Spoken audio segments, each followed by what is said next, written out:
Zero waste lifestyle क्या होता है? प्रारंभिक स्तर की शिक्षा है, उसकी किताबों को फिर से लिखने की बात चल रही है, पुनर्लेखन की, खासतौर पर एनसीईआरटीज़ के बारे में बात चल रही है कि उसको फिर से नए दृष्टिकोण से लिखा जाना चाहिए। आपको लगता है कि औचित्यपूर्ण है ये? उत्तर प्रदेश में यदि महिलाओं की समस्या पर हम बातचीत करें तो एक महिला होने के नाते आप कौन कौन सी समस्याएं देखते हैं? कबीरदास जी के राम और तुलसीदास जी के राम में क्या डिफरेंस है, बेसिक डिफरेंस? दोनों राम शब्द का प्रयोग किया है, तो दोनों में फ़र्क क्या है?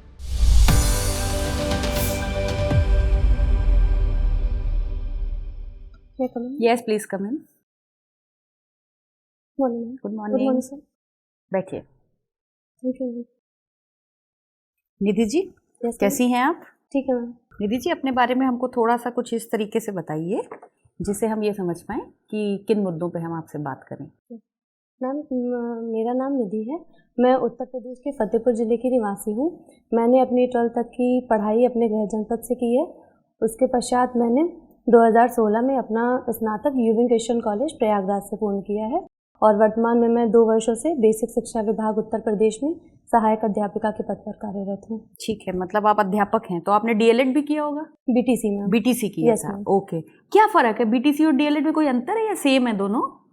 मैं बीटीसी सिलेबस में थोड़ा बहुत चेंज किया है, बस नेम में चेंज किया नाम गया में है। चेंज किया बेसिक है। ट्रेनिंग सर्टिफिकेट उसका नाम उसको बदल चेंज के करके डिप्लोमा DELED इन कर। Elementary education. यस क्या होती है elementary education? Ma'am, elementary education से मतलब है कि जो क्लास 1 से क्लास 5th तक की शिक्षा को हम एलिमेंट्री एजुकेशन कहते हैं, प्रारंभिक शिक्षा। अच्छा निधि जी, आप शिक्षक हैं उस विभाग में जिस विभाग को हमेशा कटघरे में खड़ा किया जाता रहता है, चाहे वो गुणवत्ता को लेके हो, चाहे वो शिक्षकों की उपस्थिति को लेके हो, या और भी तमाम सी चीज़ें। एक शिक्षक के पॉइंट ऑफ व्यू से आप ये बताइए कि आपको अपने कार्य निर्वहन के दौरान ऐसी कौन कौन सी कमियां या ऐसी कौन कौन से सुधार की गुंजाइश महसूस हुई जो आपको लगता है कि अगर मुझे प्रशासन में आने पे शक्ति मिली तो मैं इनको सबसे पहले सुधार दूंगी या बदल दूंगी?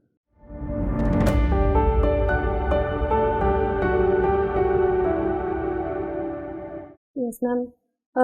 मुझे जो विद्यालय में जो कमी लगती है एक चीज़ मैम कि अगर सामाजिक स्तर पर देखें मैम तो वहाँ पर अभी भी अभिभावकों के अंदर जागरूकता का अभाव है। तो मुझे लगता है कि सबसे पहला काम इस चीज़ में मुझे करना चाहिए, मैं करूँगी कि कम से कम बच्चे अगर विद्यालय आ रहे हैं तो क्योंकि बच्चे छोटे होते हैं उन्हें सही गलत का इतना नहीं पता होता, तो यदि अभिभावक उनका ये ध्यान रखते हैं कि बच्चा मेरा प्रतिदिन विद्यालय जा रहा है या फिर वो कहीं उसका ज़्यादा गैप तो नहीं हो रहा है, उसे अन्य घरेलू कार्यों में बहुत ज़्यादा तो नहीं लगाया जा रहा है, तो इन सब के लिए मैं काम करूँगी कि सबसे पहले अभिभावक जागरूक होना। ठीक। और दूसरे स्तर पर मैम अगर प्रशासनिक स्तर पर जाएं तो मैम जैसे कि टीचर्स की ट्रेनिंग तो अभी भी अवेलेबल है मैम, लेकिन वो उतनी अच्छी तरीके से इम्प्लीमेंट नहीं हो रही है। मैं खुद ट्रेनिंग करती हूँ, तो जैसा कि जो एक चीज़ होनी चाहिए, जैसे डिस्ट्रिक्ट लेवल पर अगर फेस टू फेस इंटरेक्शन, अगर ये ट्रेनिंग्स अगर रेगुलर वे में होंगी और टीचर्स का भी मूल्यांकन किया जाना चाहिए इसमें, तो मैं ये चीज़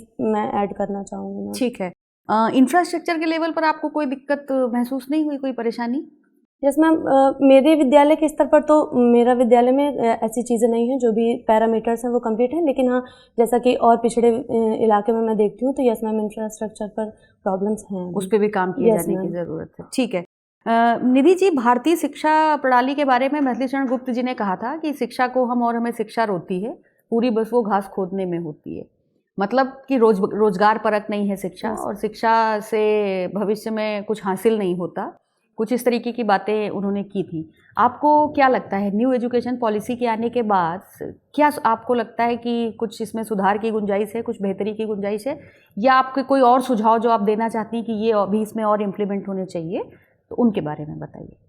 मैम ये बात तो सही है कि जो भी हमारी पॉलिसी पहले 1986 में जो पॉलिसी आई थी मैम, उसमें नॉलेज के ऊपर जोर दिया गया था, लेकिन फिर अभी जैसा समय बढ़ा तो फिर ये ज़रूरत हुई कि जो बच्चे नॉलेज ले रहे हैं उसका अपने जीवन में उन्हें प्रयोग नहीं पता है, तो इसलिए इसका मेन फोकस रखा गया कि नॉलेज टू लर्निंग, जो भी बच्चा सीख रहा है उसको अपने जीवन में उसे प्रयोग करना आना चाहिए। तो उसके लिए मैम न्यू एजुकेशन पॉलिसी में क्लास 6 से ही एक प्रोफेशनल कोई एक सब्जेक्ट लगाने के लिए उसमें ये प्रावधान किया गया है। तो मुझे लगता है मैम ग्रामीण स्तर पर जिन बच्चों को अगर नहीं एकेडमिक में उतने अच्छे हैं और अगर उन्हें व्यावसायिक शिक्षा अगर 6 से ही दी जाती है तो मैम उसमें अच्छा करेंगे और उन्हें रोजगार भी मिल सकेगा। ठीक है निधि जी, हिंदी साहित्य में जहाँ कोई ऐसी पंक्तियां आप हमें बताइए Yes, ma'am. जहाँ पर हिंदी भाषा को महिमा मंडित किया जा रहा है या हिंदी भाषा की बात की जा रही है।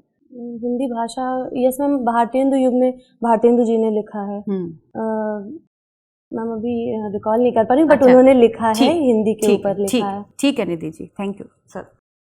Thank you ma'am. निधि, आप शिक्षण क्षेत्र से जुड़ी हुई हैं, यस सर। तो जो प्रारंभिक स्तर की शिक्षा है यस सर। उसकी किताबों को फिर से लिखने की बात चल रही है, पुनर्लेखन की, खासतौर पर एनसीईआरटीज के बारे में बात चल रही है, उसको फिर से नए दृष्टिकोण से लिखा जाना चाहिए। आपको लगता है कि औचित्यपूर्ण है ये? सर जैसा कि प्राइमरी ग्रामीण स्तर पर जो भी हम देखते हैं बच्चों का लेवल, उसके हिसाब से सर जो चीज़ें हैं तो मतलब एक ढांचा बना दिया गया कि ये बच्चों को इतना आना चाहिए, वो किताबों में उतना ही है। लेकिन अभी सर जो पुनर्लेखन की जो बात हो रही है और जो निपुण लक्ष्य में जो आए हैं तो उसके लिए सर एक मिनिमम निर्धारित किया गया है कि इतना ही कम से कम इतना होना चाहिए। तो उतने के लिए हमें पहले बुक होनी चाहिए, उसके लिए वर्कबुक वगैरह अलग से होनी चाहिए। थोड़ा सा इसको और केंद्रित करते हैं। Yes, sir. इतिहास के पुनर्लेखन की बहुत चर्चा हो रही है कि इतिहास जी, में सर। कुछ नई घटनाएं, नए जी, जी। तथ्य और नए तरीके से उसकी व्याख्या जो है वो की जानी चाहिए। जी। आपको लगता है कि इतिहास इतना गतिशील जो है होता है कि उसमें इस तरीके की नई चीजें शामिल की जाए और पुरानी चीजों को हटाया जाए? तो जी, कैसे सर, सामंजस्य, पुरानी पीढ़ी और नई पीढ़ी पर कैसे सामंजस्य बढ़ाएगी? अगर ये मान सब- लीजिए कि आप ये मान के चलिए कि जो इतिहास मैंने पढ़ा है, आपने पढ़ा है, उसके बाद जो है वो मान लेते हैं कि 20 साल के बाद जो बच्चा अगर कुछ चेंज किया है तो वो पढ़ के आता है, हम दोनों एक दूसरे से कैसे बात करेंगे फिर? सर जहाँ तक मुझे लगता है कि इतिहास में जो अभी वर्तमान में पुस्तकें हैं तो वो हमारे इतिहास को अच्छे से बताती हैं। बस ज़रूरत उनको बहुत ज़्यादा परिवर्तन की नहीं है। जो चीज़ें ऐसे हम देखते हैं कि महिलाओं के स्तर पर या फिर अन्य महापुरुषों के स्तर पर उनको इतना दर्जा नहीं दिया गया, जैसे कोई उन्हें हम ऐड एग्जाम्पल, करना कोई एक चाहते उदाहरण बताइए मुझे। हैं। जैसे सर 1857 के जो स्वतंत्रता संग्राम, पहला स्वतंत्रता संग्राम था, वहाँ पर बहुत सारी महिलाएं हैं। जैसे सिर्फ एक रानी लक्ष्मीबाई जी का नाम ज़्यादा उभर कर आता है, और भी महिलाएं जैसे अजीजन बाई हैं, और भी महिलाएं थी, तो उनके बारे में नहीं पता होता है या अब लिखा ही नहीं गया उनके बारे में। तो इन सब चीज़ों को ऐड करना चाहिए। बाकी बहुत मूलभूत स्तर पर कोई परिवर्तन करना ठीक नहीं है, क्योंकि सर वो हमारा इतिहास है, हमारी संस्कृति है। रासो काव्य के बारे में मुझे कुछ बताइए, क्या विषय वस्तु है रासो काव्य, कि उसको रासो काव्य कहते क्यों है? सर रासो जो काव्य हैं वो आदिकालीन साहित्य हमारा कहलाता है। उस रासो काव्य में सर जो दरबार, जो भी शासक थे, उनके बारे में सर बहुत उनके मूलभूत उनका वर्णन किया गया है सर। जैसे पृथ्वीराज रासो है तो उनकी वीरता, उनके पराक्रम, उनका शासन, ऐसा वर्णन उनमें मिलता है। विषय वस्तु ये है। तो ये रासो शब्द जो है वो जो रास है वहां से आया है या कहाँ से? रासो शब्द आया कहाँ से? सॉरी सर, मुझे अच्छा, कोई बात नहीं। कबीरदास जी के राम और तुलसीदास जी के राम में क्या डिफरेंस है, बेसिक डिफरेंस? दोनों राम शब्द का प्रयोग किया है, यस सर। तो दोनों में फर्क क्या है? सर जो तुलसीदास जी हैं वो मूलतः जो है वो सगुण भक्ति के उपासक हैं, और जो कबीरदास जी हैं वो मूलतः अद्वैतवाद को वो मानते हैं। तो उन्होंने जो ईश्वर है वो जो राम के रूप में, उन्होंने सिर्फ उन्हें एक शब्द दे दिया है, बाकी मूलतः वो उससे उन्हें सगुण के रूप में राम को प्रस्तुत नहीं करते हैं। ठीक है। आप बीएससी हैं?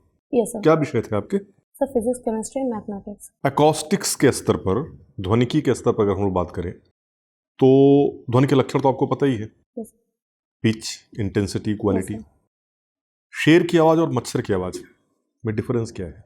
सर जो फ्रिक्वेंसी होती है, फ्रीक्वेंसी मतलब क्या? मैं 3 आपको शब्द दे रहा हूँ, एक है पिच, यस सर, एक है इंटेंसिटी और एक है क्वालिटी। इन तीनों मंत्र बताइए। शेर की आवाज़ और मच्छर की आवाज़ कैसे अलग दूसरे से? कोई बात नहीं।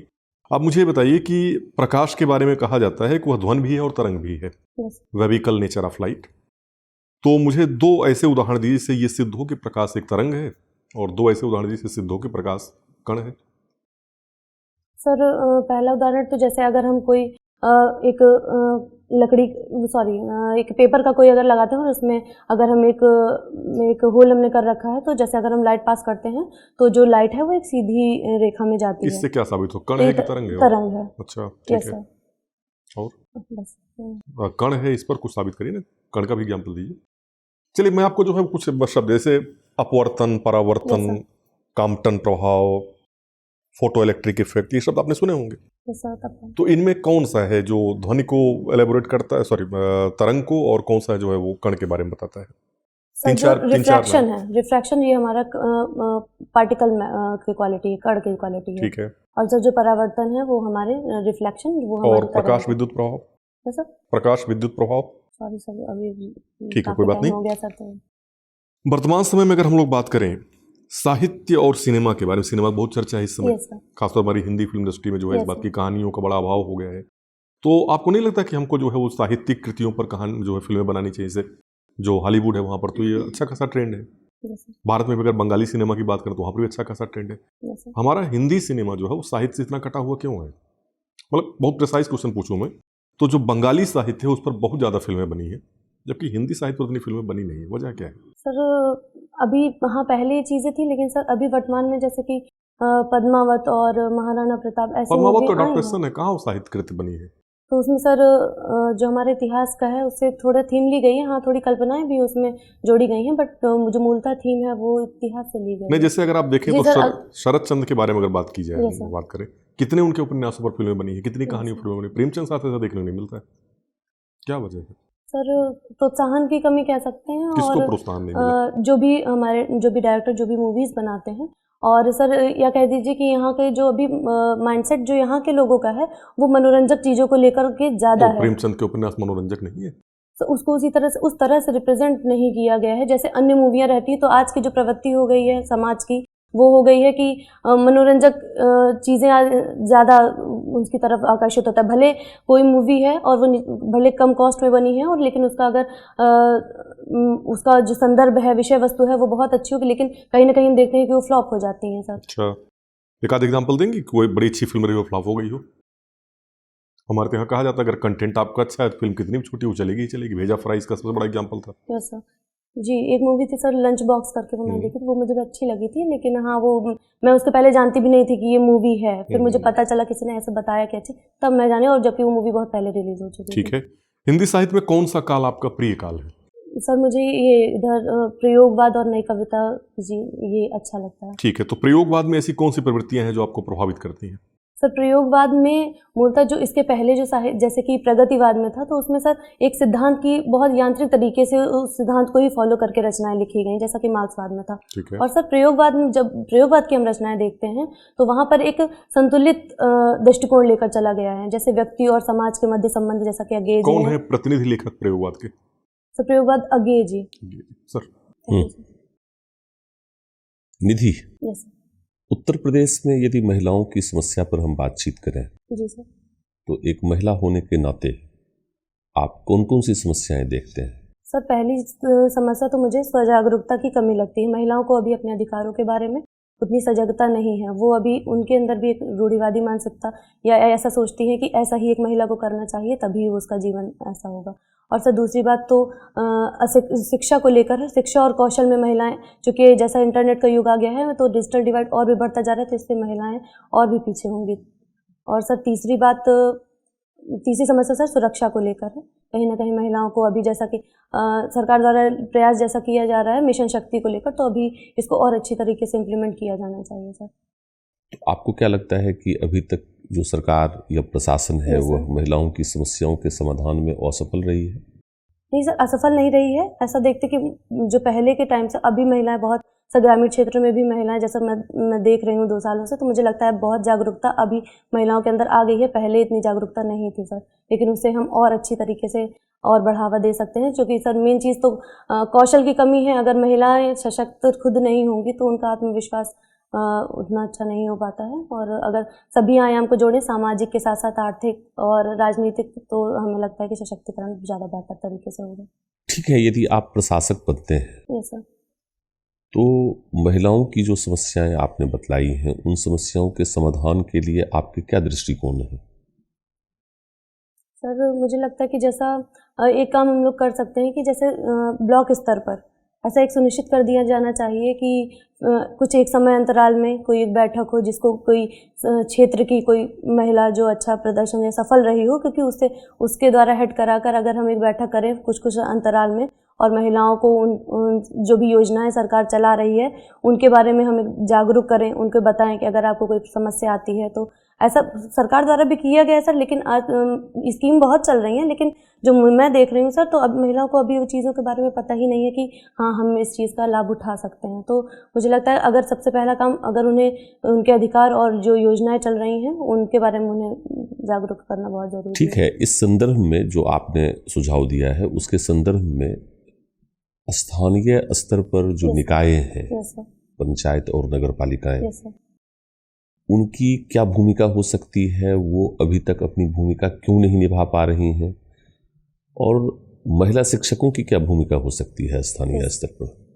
ये सब महिला शिक्षकों की सर, जैसा कि विद्यालय स्तर पर, तो जैसा कि एसएमसी मीटिंग हर महीने होती है, तो उसमें से सर अगर विद्यालय स्तर पर कुछ प्रयास किया जाए तो बच्चों के जो भी हम लोग अध्ययन से संबंधित जो भी बातें करते हैं उसमें से अगर कुछ समय देकर उनके पर्सनल महिलाओं के पर अगर विद्यालय स्तर पर अगर हो सकता है, जो कि सर किया जाता है, हम लोग करते हैं, तो उससे महिलाएं और जागरूक होती हैं और अगली बार और उत्साह के साथ वापस आती हैं अगली मीटिंग में।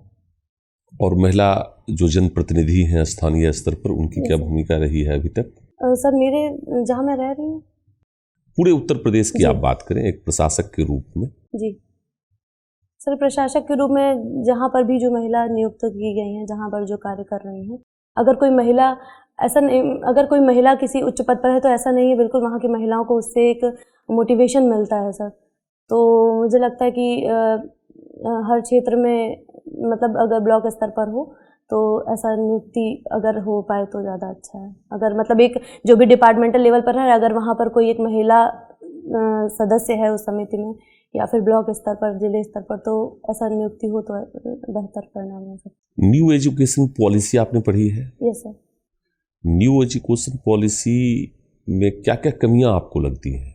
सर कमियों के स्तर पर तो सर अभी जैसा कि एक जो क्लास 6 से जो व्यावसायिक ढांचे की बात कही गई है, जो व्यावसायिक करिकुलम जोड़ा जा रहा है, तो उस पर सर इतनी स्पष्ट रणनीति मुझे नहीं लगती है कि अभी उतना अच्छी स्पष्ट रणनीति आई है, क्योंकि अभी तक माध्यमिक स्तर पर इसके लिए कोई योजना नहीं आई है। तो इम्प्लीमेंटेशन में प्राइमरी लेवल पर सर मुझे ऐसा तो नहीं लगता, क्योंकि जो नया कॉन्सेप्ट आया बाल वाटिका का, तो उसमें तो हमें सकारात्मक अभी लग रहा है और चीज़ें चल रही हैं, तो ठीक, सही परिणाम दिख रहा है। ठीक है निधि जी, यस मैम। आपने फिजिक्स और मैथ्स भी पढ़ी है, यस मैम। है ना? हिंदी साहित्य में आपको दिखता है कहीं पर फिजिक्स या मैथ्स किन्हीं लाइंस में, कोई पंक्तियों में, किसी कविता में? नहीं याद कर पा रही, कोई बात नहीं, कोई बात नहीं। प्रगतिवाद आपका फेवरेट? प्रयोगवादी कविता का शिल्प क्या है? मैम प्रयोगवादी कविता में जो शिल्प है वो मूलतः अनुभूति पर केंद्रित है, और मैम संवेदना अनुभूति पर केंद्रित है, और जो मैम शिल्प के स्तर पर अगर हम देखें तो वहाँ पर उपमानों की नवीनता पर बहुत बल दिया गया है। अच्छा, कोई 2-3 उदाहरण आप बता सकते हैं जहाँ पर नवीन उपमानों का प्रयोग किया गया हो? मैम अगे जी की, जैसे कि उन्होंने लिखा कलगी बाजरे की, तो उसमें मैम उन्होंने लिखा है चांदनी चंदन शद से हम क्यों, सॉरी उनकी लाइन मैम, अगर मैं तुमको ललाते सांझ की नक्की अकेली तारिका नहीं कहता, तो नहीं कि मेरा हृदय उथला है या सुना है, देवता इन प्रतीकों की कर गए हैं कुछ। ठीक है, ठीक है। Nidhi ji, making craft from waste materials, ये आपकी हॉबी है? Yes ma'am. पहले तो आप मुझे ये बताइए कि वेस्ट मटेरियल क्या होता है? वेस्ट मटेरियल से मैम जैसा कि घर में ही हमारे दिन प्रतिदिन में सामान आते हैं, जैसा कि लाइक जूते के डिब्बे हैं, और जैसे हम लोग कवर जो आते हैं, कवर के अंदर रॉड निकलता है, शादी के कार्ड्स हैं, और कोई भी बॉक्स, जैसा कि हम लोग ऑनलाइन आजकल सामान मंगाते हैं तो वो बॉक्स जो आते हैं, अच्छा, वो सब मैम वेस्ट मटेरियल में। अच्छा, तो आप उसे क्या क्या बनाती हैं? मैम अभी तो, पहले तो मैं डेकोरेशन का सामान बनाती थी उनसे, लेकिन अभी जब से मैं जॉब कर रही हूँ तो मैम उससे मैं TLM बनाती हूँ बहुत सारा। अच्छा, बच्चों के लिए? यस मैम, पढ़ने के लिए। ठीक है, ठीक है, ठीक है। जीरो वेस्ट लाइफस्टाइल क्या होता है? मैम जीरो वेस्ट लाइफस्टाइल से मतलब है कि हमारा जो जीवन जीने का जो तरीका है, हमारी जीवन शैली है, उसमें मैम हम ऐसी हमारी जीवन शैली होनी चाहिए कि जो भी उत्पाद है वो जो हमारे यूज़ में अब नहीं रह गए हैं, उनको हम ऐसे तरीके से यूज़ करें ताकि वो अन्य काम में भी यूज़ में आ जाएं और पर्यावरण को भी नुकसान ना हो। तो आपकी ये जो हॉबी है, इसको माना जाएगा जीरो वेस्ट लाइफस्टाइल का एक part? Yes ma'am. Nidhi ji, India में कई सारे ऐसे पार्क्स हैं जहाँ पर वेस्ट मटेरियल को यूज़ करके चीज़ें बनाई गई हैं। Yes ma'am. किन्हीं 2-3 के आप नाम बता सकती हैं? मैम मुझे एक रिकॉल हो रहा है, वो दिल्ली में एक पार्क बनाया गया है, तो वो वेस्ट मटेरियल को लेकर बनाया गया है। अगर आपको आपकी ये हॉबी बड़ी अच्छी है, बड़ी यूनिक भी है, इसको प्रमोट करना हो मान लीजिए, तो कैसे लोगों को प्रोत्साहित करेंगी कि जो है वो जो ये चीज़ें हैं उनको कचरे में फेंकने के बजाय इसको इस तरीके से यूज़ करें? मैम जैसा अभी तो वेस्ट मटेरियल से मैम, अगर मैं अपने परिवेश में हूँ तो मैं तो अपने परिवेशी स्तर पर मैं अपने से जहाँ तक प्रयास कर सकती हूँ कि आसपास जो लोग हैं, तो अगर मेरे घर में कुछ लगा है डेकोरेशन का सामान, तो अगर वो इतना आकर्षक लग रहा है तो कोई आएगा पूछेगा कि ये कैसे बनाया है, तो फिर अगर उसको ये कि ये तो वेस्ट मटेरियल से बना है, तो मैं मुझे लगता है कि वो इससे हो सकता है। और अगर हम जिले स्तर पर या ब्लॉक स्तर पर भी ऐसा एक प्रदर्शनी, जैसा कि हम अन्य चीज़ों की प्रदर्शनी लगाते हैं, कृषि संबंधी प्रदर्शनी लगती है, तो अगर हम TLM के ऊपर अगर हम वेस्ट मटेरियल के ऊपर एक प्रदर्शनी लगा दें कि हाँ इसमें जो लोग इस चीज़ में इंटरेस्टेड हैं, अपना सामान जो भी उन्होंने बनाया है वो लेकर आएँ, तो और लोग उसको देखने जाएं, और अगर उस पर अगर परचेजिंग का भी अगर एक कॉन्सेप्ट अगर उसमें ऐड कर सकते हैं तो मैम प्रमोट होगी ये चीज़। ठीक है निधि, मुझे एक बात बताइए कि जब भी हमारी बात होती है बच्चियों से, महिलाओं से, यस मैम। तो एक सामान्य जो बात निकल के आती है वो ये है कि हमारे यहाँ समाज में स्वजागरूकता की कमी है महिलाओं में, यस मैम। और अवेयर नहीं है वो। Yes, अगर ma'am. उनको अवेयरनेस मिले, एजुकेशन मिले, तो वो अपने राइट्स के लिए फाइट करना सीख जाएंगी। आपको सच में लगता है कि ये सारी चीज़ें सिर्फ सिस्टम की कमियां हैं, या हमारा जो वैल्यू सिस्टम है हमारे समाज में महिलाओं का, वो इस तरीके से बनाया गया है कि उनको पता होते हुए भी वो उनको लेने की, उन अधिकारों को लेने की या अपने हक के लिए लड़ने का प्रयास नहीं करती हैं? आपको क्या लगता है? मैम मुझे जहाँ तक लगता है इसमें ज़्यादा रोल जो है हमारी सोसाइटी का है। हाँ, जैसे जो सोसाइटी में एक धारणा चली आ रही है, तो महिलाओं के अंदर अगर वो इंडिपेंडेंट नहीं है, तो अगर फैमिली इश्यूज में मान लीजिए अगर उनके हस्बैंड से ही कोई ऐसी चीज़ें हैं जो उनकी लाइफ या उनके अधिकारों का बहुत हनन हो रहा है, लेकिन कहीं ना कहीं वो चीज़ उनको दबा जाती है कि अगर मैं इसका विरोध करूँगी तो मेरी लाइफ का आगे क्या होगा। तो ये भी चीज़ें हैं कि एक पैट्रियार्कल सोसाइटी में उसमें भी दबाया जाता है कि ठीक है इतना तो होता रहता है, ये इतनी कोई बड़ी बात नहीं है। तो ऐसा ये सोसाइटी का मैटर ज़्यादा है मैम। इस वजह से जो महिलाएं हैं वो कहीं ना कहीं अपने आप को उस दायरे में सीमित पाती हैं और एक उसको परंपरा, एक ढांचे का अपने आप को सिस्टम समझ निधि, एक पढ़ी लिखी जागरूक महिला और एक सक्षम प्रशासक होने के नाते आप कैसे बदलेंगी इस चीज़ को जो समाज ने इम्पोज करी है, उसको कैसे बदला जा सकता है?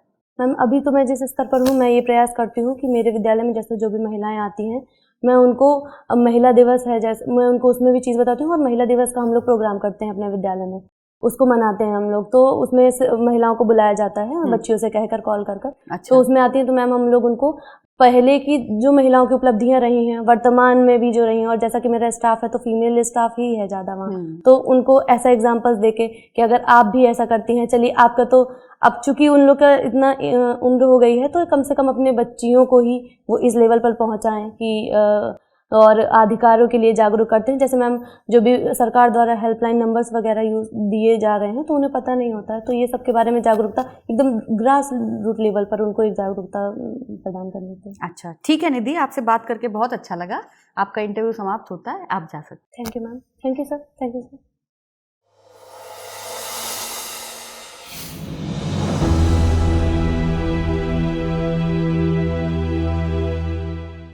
मैं कम? यस प्लीज कम इन, आइए बैठिए। ठीक है। ठीक है, यस। कैसा लगा इंटरव्यू देके? अच्छा लगा मैम। अच्छा लगा, मजा आया? Yes ma'am. हम लोग का परफॉर्मेंस ठीक था? बिल्कुल मैम, बहुत अच्छा लगा। नहीं, बहुत अच्छा लगा। जैसे एक वो रहता है, आप लोगों में मतलब बहुत कॉर्डियल था, और हमें आपसे बात करके एक्चुअली बहुत मजा आ रहा था। हमको 1 मिनट के लिए भी ये फील नहीं हुआ कि कोई बच्चा जो इंटरव्यू देने आया है उससे हम बात कर रहे हैं।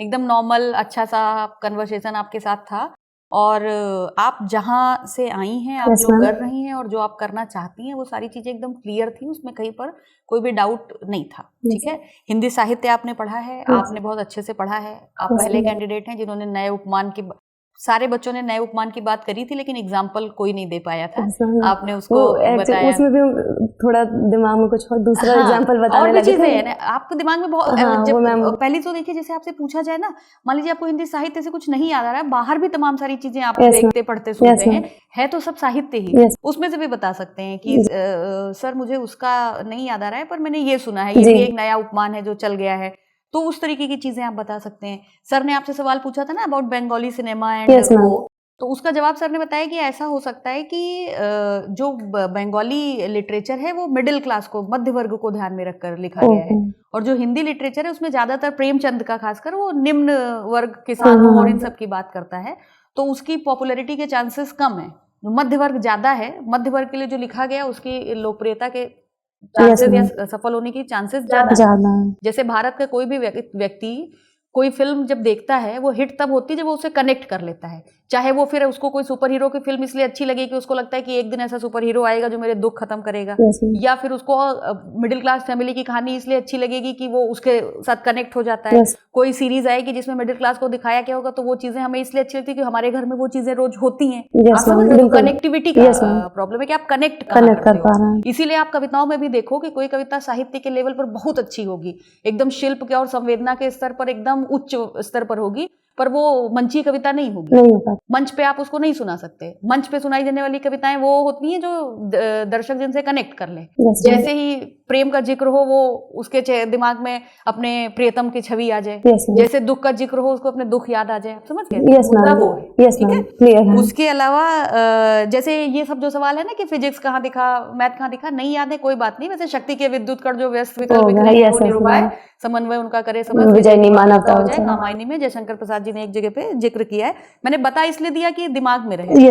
और बाकी जो हमें चेक करना था उसमें आप 10 आउट ऑफ 10 है। आपका कॉन्फिडेंस, आपकी एंट्री, आपका बैठने का तरीका, बात करने का तरीका और कम्युनिकेशन स्किल, उसमें आप एकदम शानदार हैं। जो चीज़ें आपसे पूछी गई वो भी आपने बहुत अच्छे से बताई। आपने वेस्ट मटेरियल को भी अच्छे से बताया, पार्क भी बताया। तो आप परसों के इंटरव्यू के लिए आप एकदम तैयार हैं। हम आपको यहाँ से सिर्फ शुभकामनाएं दे सकते हैं और आपसे ये अनुरोध कर सकते हैं कि एकदम ऐसे ही परफॉर्म करिएगा। ठीक है? कोई सवाल जो आप पूछना चाहें?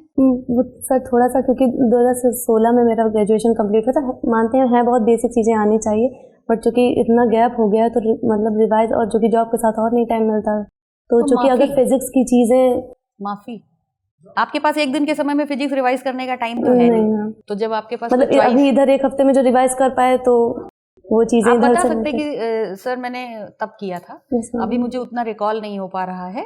और आप यकीन मानिए कि जैसे आप ये कहेंगे उसके बाद कोई आपसे फिजिक्स नहीं पूछेगा। They all are there just to select you. ठीक है? ये अगर कोई आपसे आके बाहर बताता भी ना कि हमसे बहुत ग्रेजुएशन का पूछा, तो समझ जाना कि ये आपको भ्रम में डालने की कोशिश कर रहा है। किसी भी बच्चे को वो वहां पे सेलेक्ट करने के लिए बैठे, और कोई भी ऐसा नहीं है जो ऐसे इस तरीके से आपको करेगा। आप नहीं बता पाते, कोई दिक्कत नहीं है। बस यही डाउट था कि नहीं, उसका कोई तनाव मत लीजिए। देखिए, या तो आपके पास अभी 1 महीना 20 दिन होते, तो हम आपको ये सजेस्ट करते हैं कि आप जाइए बेसिक पढ़ लीजिए, बजट रिलेटेड चीजें जो होंगी वो पढ़ लीजिएगा। यूनियन बजट में जो स्कीम्स है, मेन स्कीम्स, वो एक बार देख लीजिएगा, ताकि अगर बजट पे बात होने लगे तो उसमें पॉइंट मिस ना हो। ठीक है? बाकी 100 नंबर का इंटरव्यू है, और 100 नंबर के इंटरव्यू के लिए आप एकदम तैयार हैं। ठीक है? All the best. Thank you sir.